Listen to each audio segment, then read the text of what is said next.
The Bihar teachers history makers मेरी mobile मेरी शिक्षा सुपर क्रैश कोर्स 2026 मैं मैट्रिक के एग्जाम के लिए बेहतर तैयारी कराने हेतु हम लोग लेके आए हैं एक सुपर क्रैश कोर्स बैच, जिसमें प्रत्येक चैप्टर वाइज और विद्वान शिक्षक के द्वारा यह तैयारी करवाई जाती है। तो जिसके तहत मैं अवधेश कुमार आपको फिजिक्स का मैग्नेट चैप्टर पढ़ाऊंगा।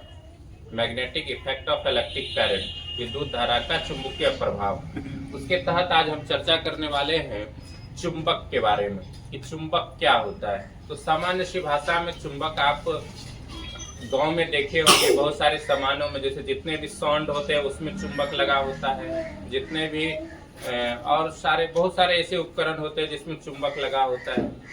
तो ये चुंबक किसे कहते हैं, चुंबक क्या है? तो चुंबक वह पदार्थ है जो लोह पदार्थ को अपनी ओर आकर्षित करता है। जैसे किसी चुंबक को हम लोहे के पास ले जाएंगे तो वो लोहे में चिपक जाएगा, या चुंबकीय पदार्थ को अपनी ओर आकर्षित करता है। अर्थात एक चुंबक को जब दूसरे चुंबक के पास लेके जाते हैं, या तो उसे आकर्षित करेगा या तो प्रतिकर्षित करेगा। लेकिन ध्यान रखने वाली बात है कि जब लोह पदार्थ आएगा तो हमेशा उसको क्या करेगा, आकर्षित करेगा। ठीक है, तो चुंबक का डिफिनेशन क्या लिखेंगे? वह पदार्थ जो लोह पदार्थ को अपनी ओर आकर्षित करता है उसे चुंबक कहते हैं। ठीक है, अब हम सामान्य सी भाषा में यह देखते हैं कि एक चुंबक के दो ध्रुव होते हैं। एक चुंबक के दो ध्रुव, और उसका डिफिनेशन होता है ध्रुव का कि चुंबक के जिस स्थान पर चुंबकीय बल अधिक होता है, अर्थात आकर्षण प्रतिकर्षण करने की क्षमता सबसे ज्यादा होती है, उसी पॉइंट को हम कहते हैं ध्रुव। या सामान्य सी बात में कि जब किसी क्षण चुंबक को हम स्वतंत्रता पूर्वक लटका देंगे तो उत्तर दक्षिण की दिशा में घूम जाएगी। जो उत्तर दिशा में घूमी हुई रहेगी उसको कहेंगे उत्तरी ध्रुव, और जो दक्षिण दिशा में घुमा हुआ रहेगा उसको कहेंगे दक्षिणी ध्रुव। ठीक है, तो इस ध्रुव के क्या गुण? एक चुंबक के दो ध्रुव, कितने ध्रुव? दो ध्रुव। एक होता है उत्तरी ध्रुव, एक होता है दक्षिणी ध्रुव। तो उत्तरी ध्रुव और दक्षिणी ध्रुव ये दो अपोजिट ध्रुव है, ये दो विपरीत ध्रुव है। यानी उत्तरी ध्रुव के अपोजिट होता है दक्षिणी ध्रुव, और दक्षिणी ध्रुव को के अपोजिट होता है उत्तरी ध्रुव। ठीक है, तो इस ध्रुव के क्या गुण होते हैं? चुंबकीय ध्रुव के क्या गुण होते हैं? तो सजातीय ध्रुव एक दूसरे को प्रतिकर्षित करता है, और विजातीय ध्रुव एक दूसरे को आकर्षित करते हैं। अर्थात नॉर्थ पोल और साउथ पोल को एक साथ लाएंगे तो दोनों सट जाएगा। लेकिन जब सजातीय ध्रुव होंगे, यानी दोनों जैसे उत्तरी ध्रुव और उत्तरी ध्रुव है, दोनों उत्तरी ध्रुव को अगर हम आपस में मिलाने का प्रयास करेंगे, कितना भी प्रयास कर ले वो मिलेगा नहीं, साइड हो जाएगा, वो नहीं चिपकेगा। अगर जबरदस्ती मिला भी दे, जैसे बाहरी बल हटेगा, वो तुरंत अलग हो जाएंगे। तो विजातीय ध्रुव आकर्षित होते हैं और सजातीय ध्रुव एक दूसरे को प्रतिकर्षित करते हैं। अब हम आते हैं चुंबकीय अक्ष के बारे में। चुंबकीय अक्ष किसे कहते हैं? तो सामान्य सा इसका परिभाषा है कि उत्तरी ध्रुव और दक्षिणी ध्रुव को मिलाने वाली जो रेखा होती है, काल्पनिक रेखा होती है, उसी काल्पनिक रेखा को हम चुंबकीय अक्ष कहते हैं।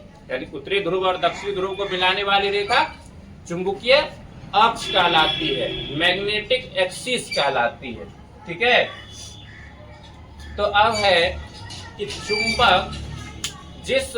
चुंबक किसी पदार्थ में सटते हैं या किसी पदार्थ में नहीं सटते हैं। अर्थात यानी एक ऐसा पदार्थ जिस पर चुंबक का प्रभाव पड़ता है, और एक इस टाइप का पदार्थ जिस पर चुंबक का कोई प्रभाव नहीं पड़ता है। तो चुंबक का प्रभाव जिस पर पड़ता है उसे कहते हैं चुंबकीय पदार्थ। क्या कहते हैं?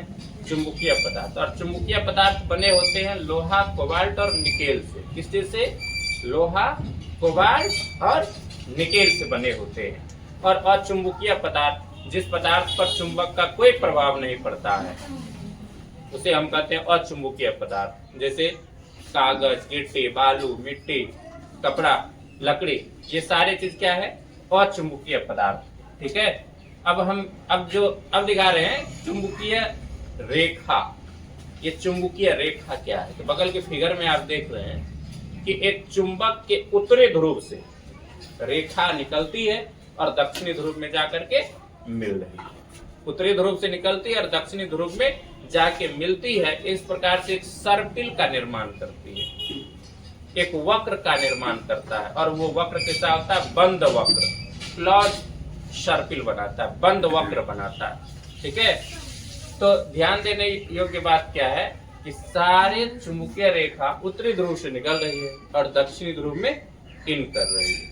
ठीक है, तो सारे चुंबकीय रेखा जो उत्तरी ध्रुव से मिल रही है, इसीलिए उत्तरी ध्रुव पर चुंबकीय रेखा का घनत्व क्या है? बहुत ज्यादा है, इसीलिए वहां पर चुंबकीय बल बहुत ज्यादा होगा।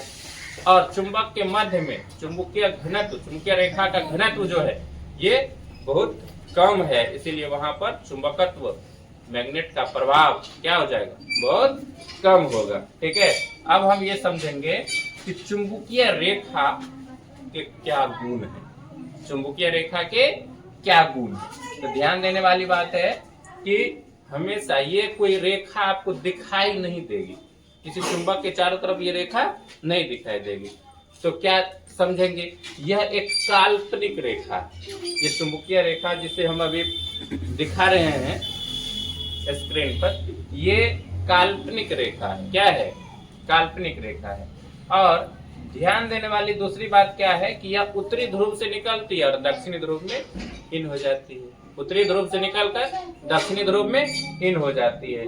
और तीसरी पॉइंट समझने वाली है, यह रेखा जितनी भी निकल रही कभी भी एक दूसरे को प्रतिच्छेद नहीं करती है, कभी एक दूसरे को क्रॉस नहीं करता है, प्रतिच्छेद नहीं करता है।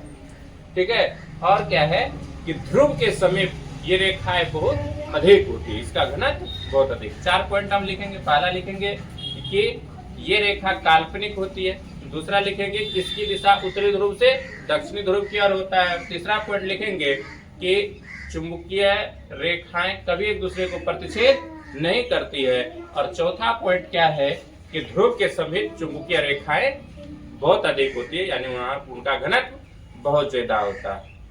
ठीक।